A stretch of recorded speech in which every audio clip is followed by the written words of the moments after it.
Muchas gracias por estar en la sintonía de ATV+. Soy Oscar Eduardo Bravo. Estamos de lunes a viernes de 8 a 9 de la noche a través de Franco y Bravo.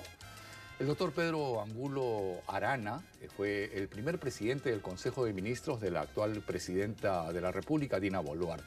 También fue decano del Colegio de Abogados de Lima. Es nacido en Lima, estudió Derecho en la Universidad Federico Villarreal, donde también siguió estudios de comunicación social y luego se graduó como historiador en la Universidad Nacional Mayor de San Marcos. Entre sus diferentes responsabilidades, nuestro invitado integró el Ministerio Público, desempeñándose como fiscal superior titular y como fiscal adjunto supremo provincial.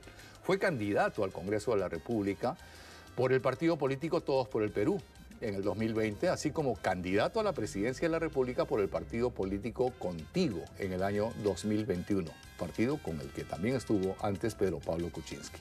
Doctor, buenas noches, encantado. Buenas noches. Bienvenido, un placer. Encantado, el placer es mío, muchas gracias por la invitación. A usted las gracias por venir. Un paso muy efímero en la presidencia del Consejo de Ministros. Doble pregunta, ¿por qué aceptó y por qué se fue? Acepté porque yo creo que la mayoría de peruanos estábamos convencidos, por lo menos los que analizábamos, que con Castillo el Perú estaba en declive. Yo fui muy crítico, en algunos programas dije, el Perú tiene un problema y ese problema se llama Pedro Castillo. Entonces, cuando recibí la invitación para apoyar en un momento difícil, consideré que tenía que hacerlo, era un deber. Yo soy una persona que soy sensible a mi país. Siento que él me ha dado porque yo soy hijo de la educación pública. Estudié en el Colegio Guadalupe, en la Universidad de San Marcos. Realmente los pagos que hice fueron mínimos y siento que tenía un compromiso con mi país y lo traté de llevar del mejor modo posible. ¿Y por qué se fue? Me fue porque... ¿O lo fueron?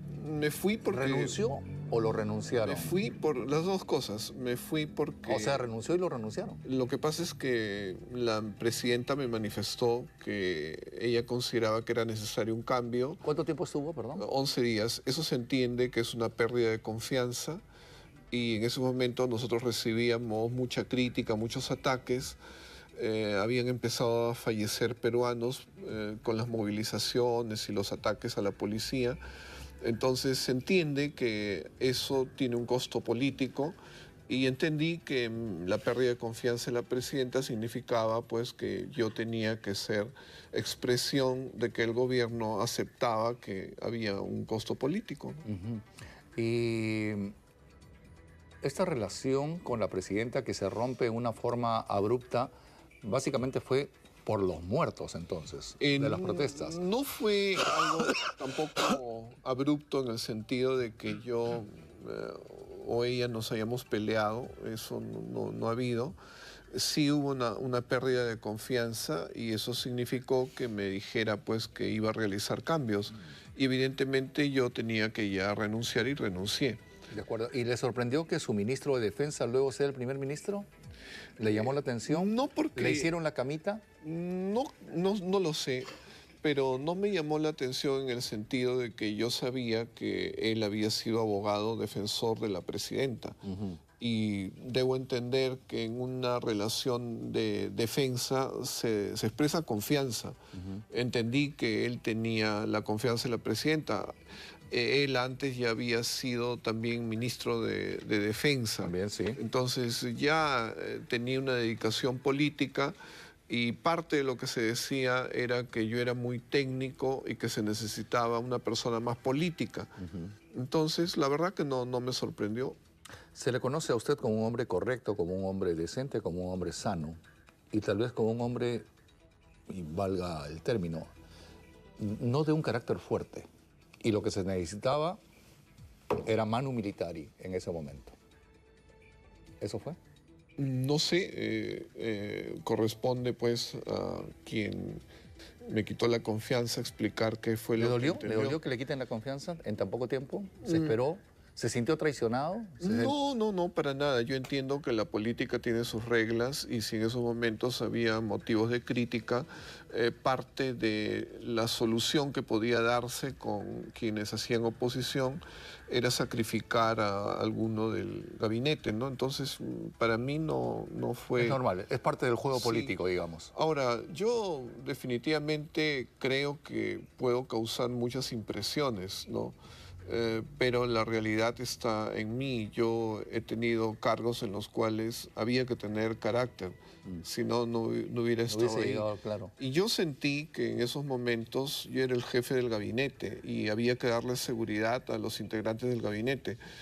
Más bien yo al interior recibía la confianza y más bien se sentían seguros por la posición que yo asumía. Yo más bien creo que algunos interpretaron como que, porque alguien dijo que yo, como que yo no tenía ángel, que no tenía comunicación, pero las circunstancias eran muy difíciles. Claro.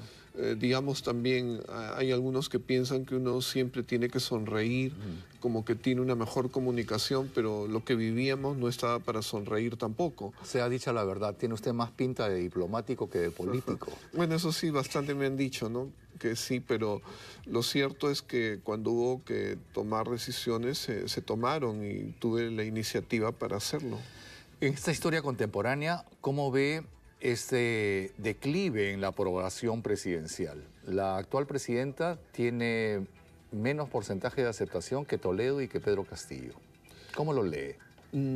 Yo creo que el tema del tiempo tiene mucho que ver, ¿no? No es un tema peruano, es un tema que sucede en todas partes.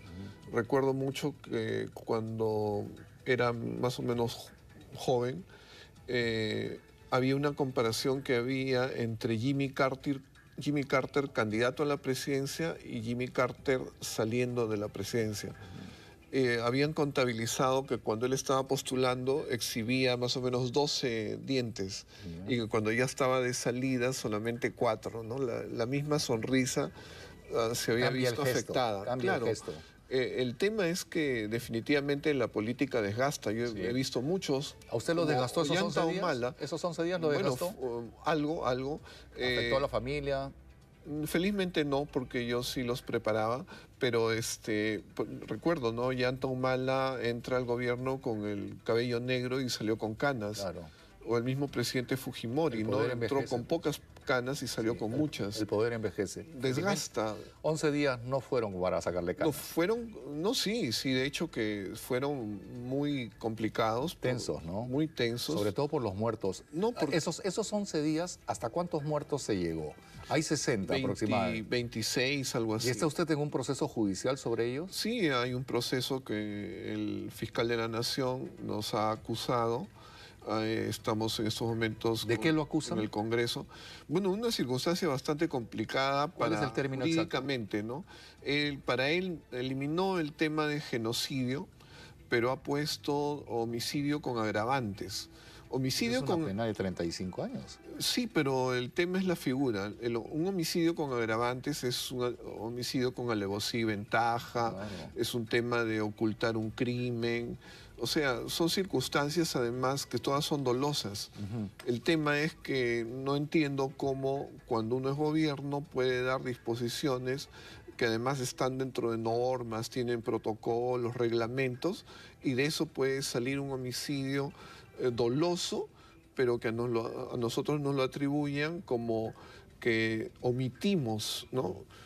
O sea, me parece algo descabellado porque presuntamente si alguien mata realmente con ese dolo, ¿dónde estaríamos nosotros, no? Porque nosotros lo que habíamos hecho era resguardar a la población en función de un derecho que ellos tienen a que el gobierno les signifique protección. O sea, esto se trata de derechos humanos. Los derechos humanos no son de un solo lado, son de ambos lados.